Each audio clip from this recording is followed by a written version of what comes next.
Okay, what does it mean to live a life of mission, and what is the mission that God has for me and for my life? So it's a real gift to be here tonight.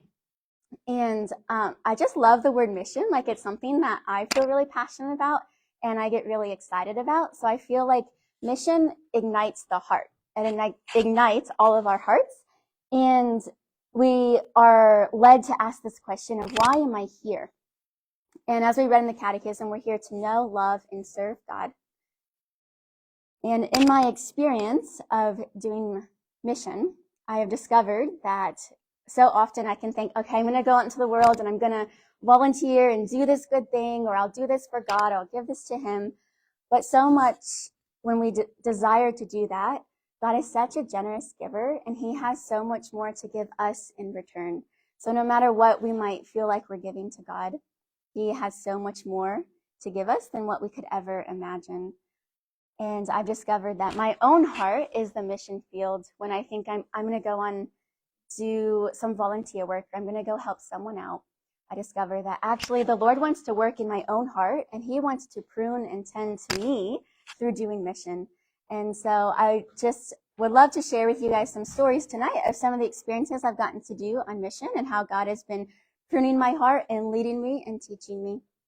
But just to give you a little bit of a background, I have been around Quo Vadis for quite a while now. I'm a teacher at Holy Angels in Sydney, going on year 5, and I consider it a blessing to have been around the world in some of the missions that God has led me on.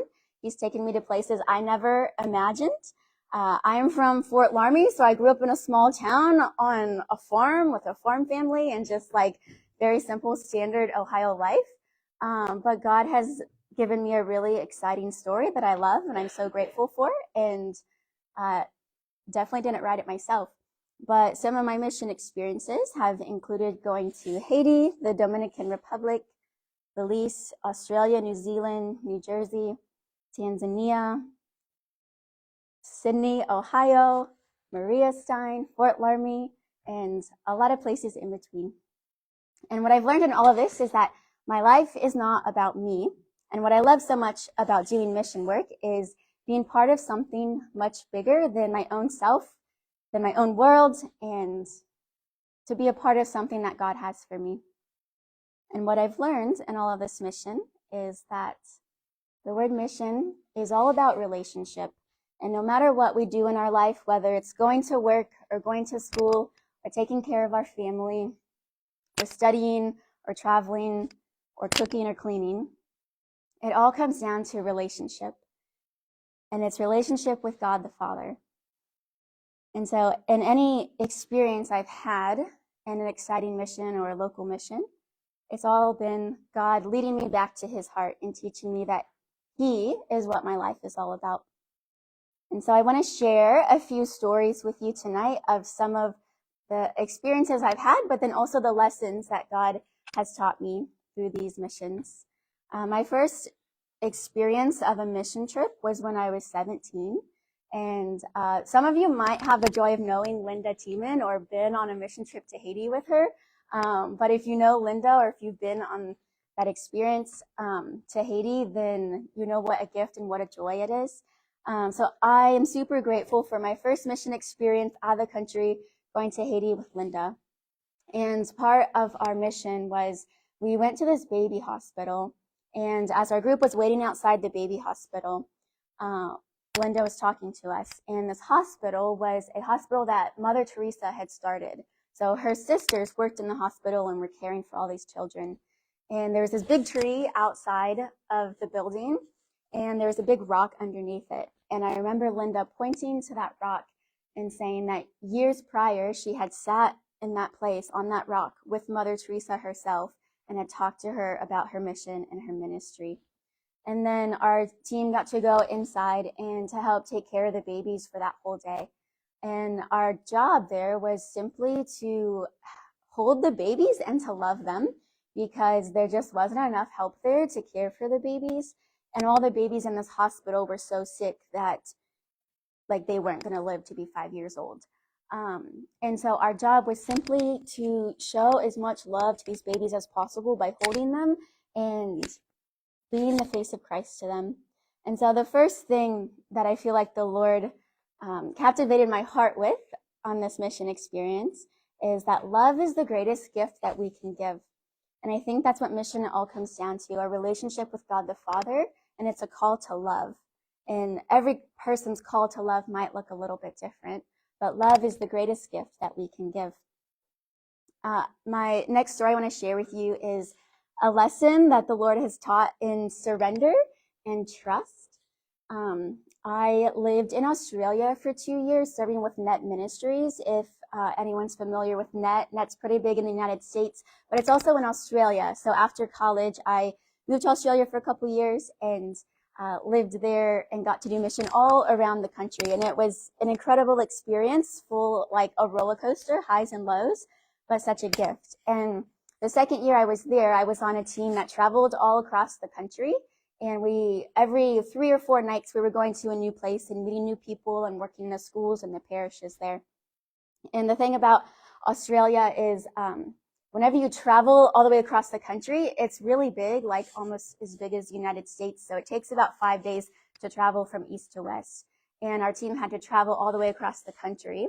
We had a 12-passenger van that we traveled in with a little trailer on the back. And when you go through the middle of Australia, there's like ghost towns.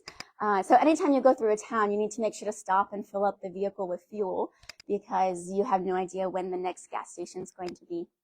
So our team was traveling on this day, and the towns are much smaller than our towns here, like maybe a population of 100 as you go through the middle of Australia because it's just really difficult to live in the middle of the desert. And so we stopped at a town and went to fill up. And we checked the gas station, and it's like a ghost town. No one was around. It was empty. There were no people in sight. And then they had these signs posted that said that it was empty and they had no fuel. So we look up, like, is there another station in the town? And we drove around the town. We found another station, but the same thing had happened. So there's no fuel in this station. So we look up, like, great thing for Google. But we look up and we think, okay, how far to the next town? We look it up and we decide, okay, we can make it to the next town, but we have to get fuel there because then we're not going to be in good shape. So we go to the next town and the same thing happens. We go up to the gas station and they had signs that said that the gas station was empty, so there's no fuel. And so we look, is there any other gas station around? And Google Maps told us there was a gas station on the way out of town on the road we had to head towards. So this was like our last hope. So our team goes to this last resort gas station. And we get there, and there's this huge, big, empty field. There's nothing there, and there's like not even a trace that a gas station ever existed there. So Google Maps was wrong, and we were in a bit of a bind. So I asked my whole team to start to pray the rosary because we were in a lot of trouble. So we started to pray the rosary, and there's no way we're going to make it to the next town. So I said, we need to go back into this town and ask someone for help. So we go back to the gas station. There are a couple people around, and I go inside with one of the guys on my team, and I just start talking to the lady at the gas station counter and explain to her the situation. I was like, is there any way you can help us get some fuel? And she's like, yeah, actually, I can help you. Like, if you pull up around here. She was able to help us out. And then I finished the conversation with her, and my team brother is like standing next to me, and he just like puts his hand on my shoulder, and he points up to a shelf behind the lady, like up high. And up on this shelf, there's this huge statue of the Blessed Virgin Mary. And this was a really big deal because Australia is a very secular nation, and so they don't have like beautiful Mary grottos sitting outside like we do, or beautiful blue rosaries on the side of their house. Like, there's just not a lot of religious items to be found there, far and few. So for there to be a beautiful Mary statue sitting up on the shelf in this like middle of nowhere gas station that like maybe had 3 Oreos on the shelf to buy, Mary was there, and it was just amazing to see how when we trust and rely and surrender to the Lord and we go to Mary for her intercession, like I'm fully convinced that Mary helped us that day, because I don't know where this fuel came from, but they were just able to help us. And so I share that story today in honor of Mary because today is her birthday. So happy birthday to Mama Mary today. But that it was a lesson of trust and surrender to the Lord. In mission experiences, things aren't always perfect and polished. When working with people, we need to remember that we are all imperfect. And sometimes when you work with a team of people, there can be frustrations or dishonesty or expressions not given in love. But what I've learned in all of this is that even in our messiness and our human imperfections, that love always wins, and Christ redeems, heals, and saves. So ever since I got back to Ohio from living overseas, I have felt a strong urge in my heart to serve the people of Africa and to go to Africa. And I don't really know where that came from. It's just always kind of been inside of me. And my mom never really liked to hear that I wanted to go to Africa, but she grew a lot over the years as I've talked a lot about it. But I've always just had this big passion for mission in Africa. And in the midst of this growing passion for mission work, as I was living back in Ohio, I started to hear many voices of people telling me that perhaps I have a call to religious life because I love missionary work so much. And so I started to hear this a lot. And after hearing it so often, I decided that I could go and visit some convents and see what this call might possibly be all about. So I started a long journey of visiting different religious orders and going to meet sisters in convents, only to find no peace in the call, no matter where I went. However, I have a distinct memory of praying in adoration during one of these particular convent visits.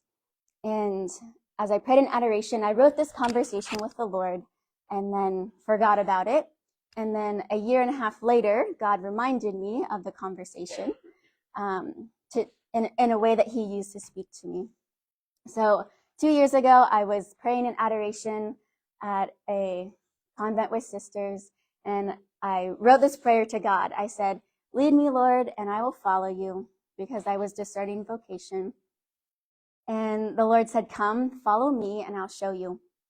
And I closed my eyes, and I could see this image of this African plane full of people, and I was standing in the plane looking out, and I could see all of their faces. And so I asked, "Lord, are we going to Africa?" And he said, "The land of the waterfalls." And the conversation was over. And so I didn't really know what that meant. And so I put my journal away and I left that retreat not wanting to go back, and moved on with life and totally forgot about it. And then a year and a half later, the Lord started to build this desire in my heart again to do mission in Africa. It just came back and came really alive. So I started to do some research and to look into different organizations and opportunities, and the Lord just opened this door with a Catholic organization that I'd reached out to and made connections with and started talking to. And so I was talking with them on the phone, and the girl's like, "Yeah, actually, like this coming summer, we have a mission trip to Tanzania. I think that it might be a really good fit for you. Like, you could go on this trip."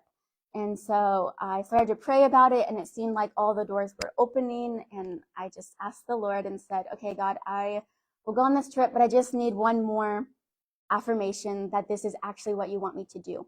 And if so, I'll go." And so I'm praying this to the Lord, and he's like, "Katie, go back and read your journal entry from a year and a half ago," which I'd totally forgotten about. And so I go back and I read that prayer with the Lord where he said, "The land of the waterfalls." And when I read it, I thought, I wonder if the land of the waterfalls is in Africa. And so I do a quick search. And the first country that pops up in my search was Tanzania.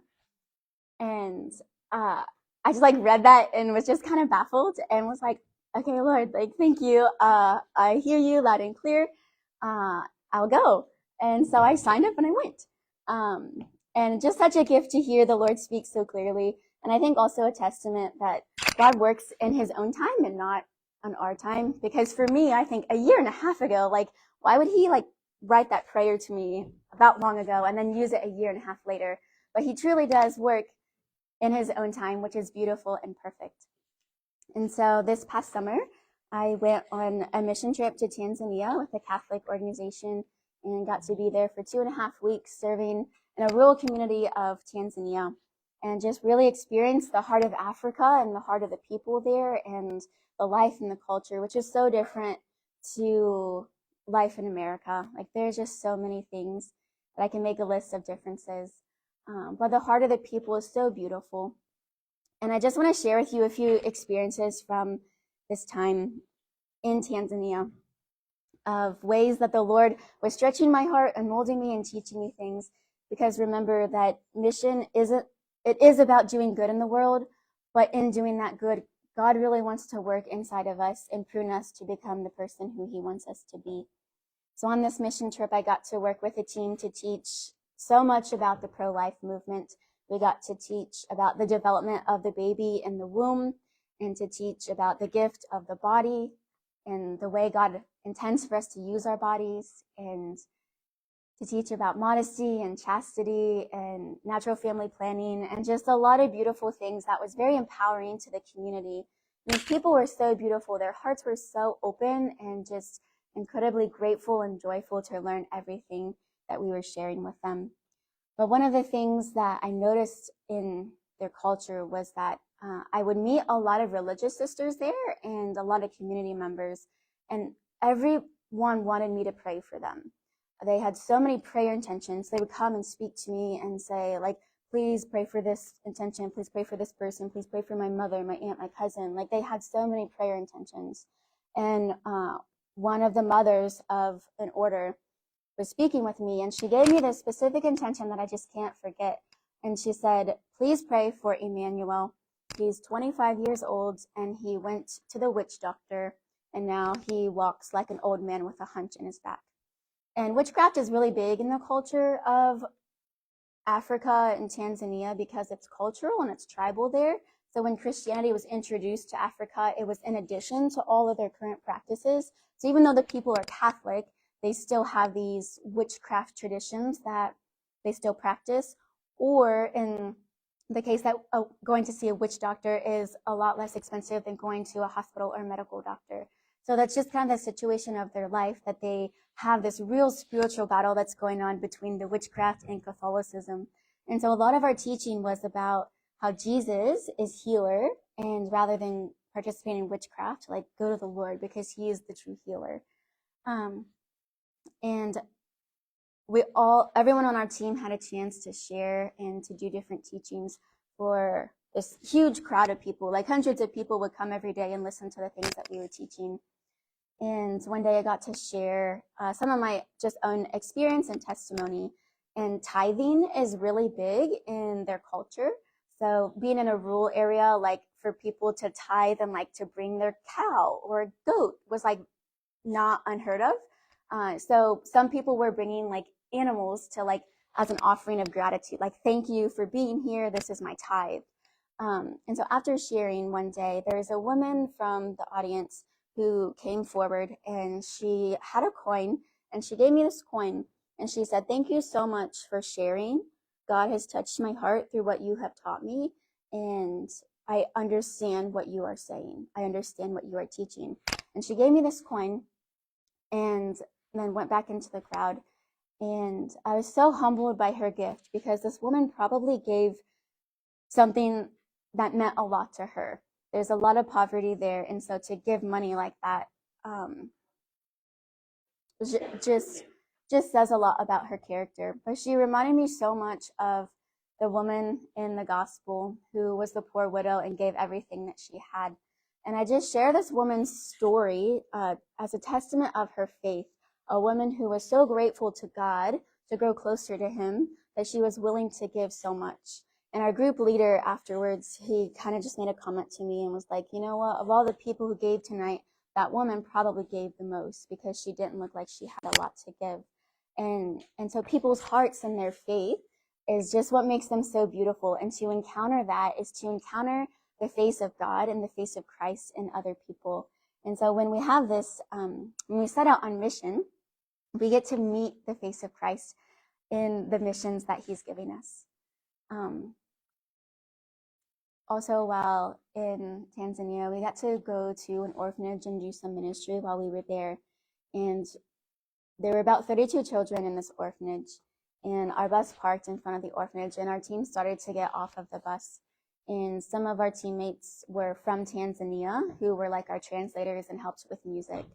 And one of our musicians got off the bus, and I just got to capture this moment of this child running up to, his name was Sostines. And so this child ran up to Sostines and was just like reaching up to him and running with like arms up in the air.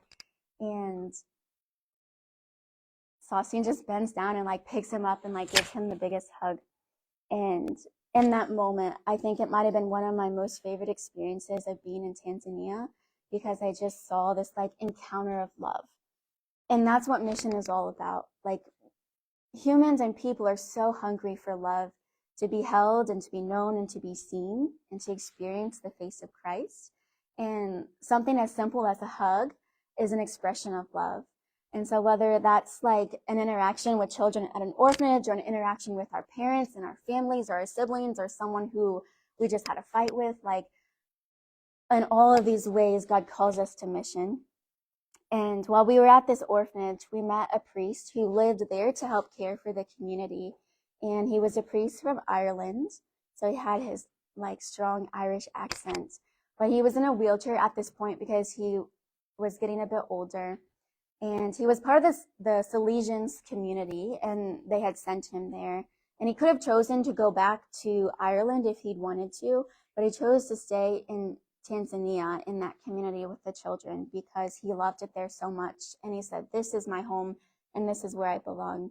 And I remember him saying that this is where I can best serve the face of Christ. And I just remember his example of like true sacrificial love. Like, he could have chosen a life that was easier. He could have gone back to Ireland, but he answered Christ's call for his life by staying with the children in the orphanage.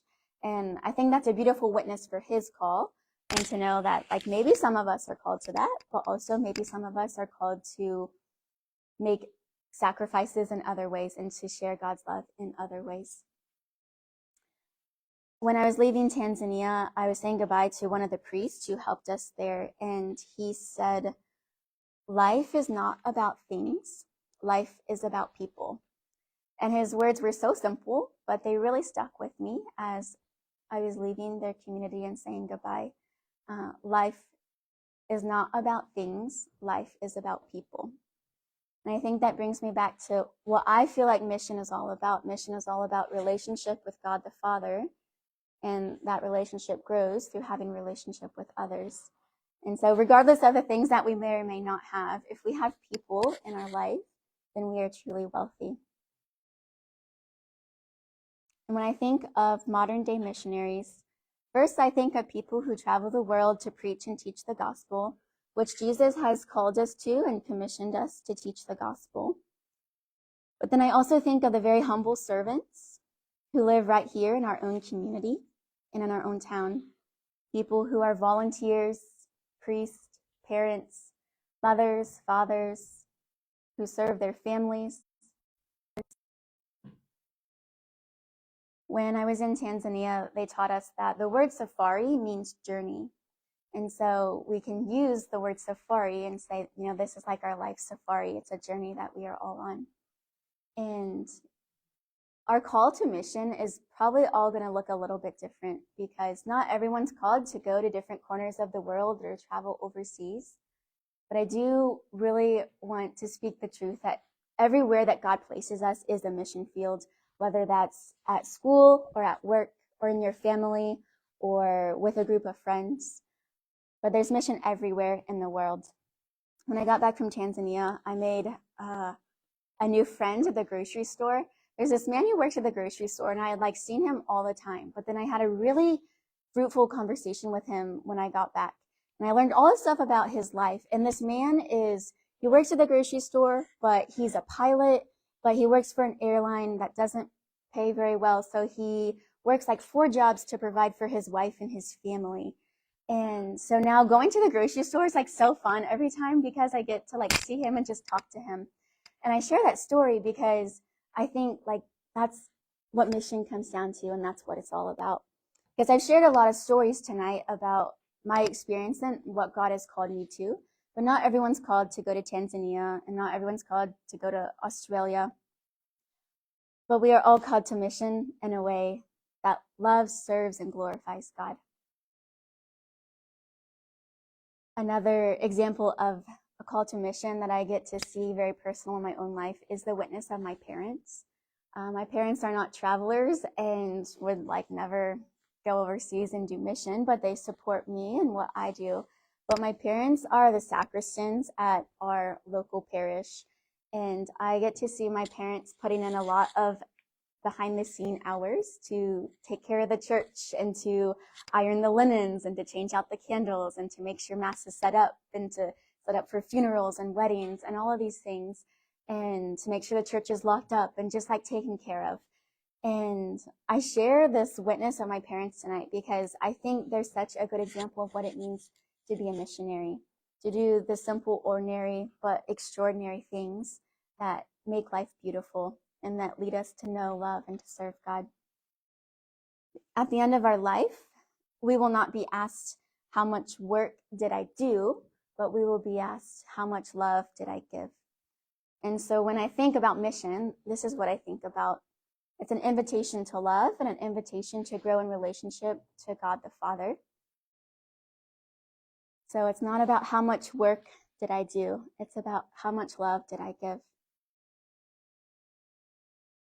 Last year at World Youth Day, Pope Francis celebrated the final Mass on the last day, and he said that joy is missionary. And I really remember these words of Pope Francis because I think he highlights and shares one of the greatest tools and resources that we can use to be a missionary, whether it's in our everyday life or whether it's a big special event that we might go on. That joy is missionary. And that mission is all about love. And God uses us on mission in every part of the world where he places us. And that mission will teach us and it will prune our hearts. This past week, we celebrated Saint Mother Teresa's feast day on September 5th. And when I think about missionaries, I think of her as one of the greatest missionaries who have ever walked the face of the earth. And she has a beautiful quote that I'd like to share. She says, "I want to be a missionary and offer the life of Christ to people." I want to be a missionary and offer the life of Christ to people. And I think that's what God invites all of us to today, is that no matter where you find yourself, whether it's with your family, your friends, a job that you like or may not like, a community of people, is to offer them the life of Christ. And that comes down to love, and that starts in our own hearts. St. Pope John Paul II, during his time as Pope, he canonized and beatified more saints than all of the previous 500 popes before him.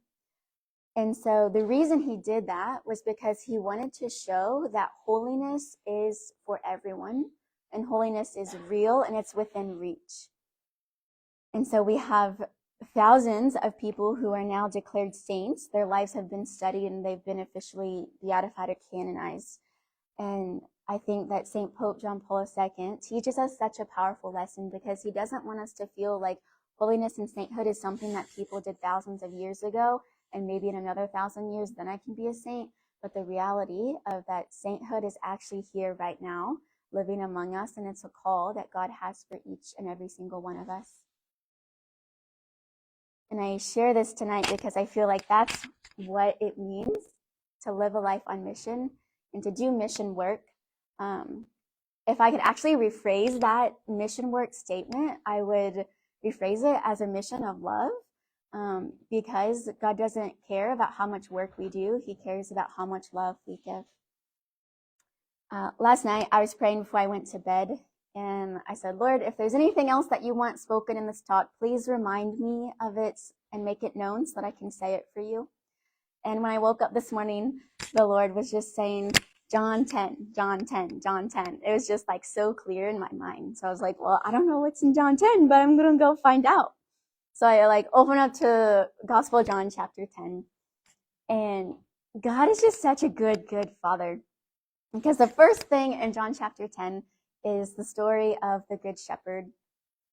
And when I saw that, I just felt like the Lord was saying that's how he wanted us to end tonight, because mission is all about love. Mission is all about relationship. Mission is everywhere that we are, not just overseas, but every day in our life. We're all called to love in different ways, but it starts with following the Good Shepherd. It starts with knowing his call in our life and letting him be our leader. So I'd like to share the story of the Good Shepherd with you to finish this evening. Whoever enters through the gate is the shepherd of the sheep. The gatekeeper opens it for him, but the sheep hear his voice, and he calls his own sheep by name, and he leads them out. When he has driven out all of his own, he walks ahead of them, and the sheep follow him because they recognize his voice. They will not follow a stranger. They will run away from him because they do not recognize the voice of strangers.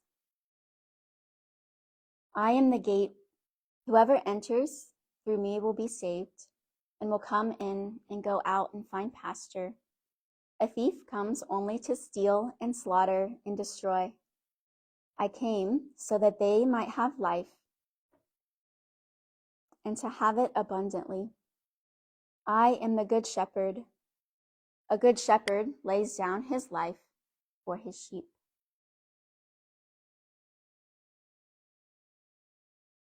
Remember, the Catechism tells us that we are here on this earth to know, love, and to serve God.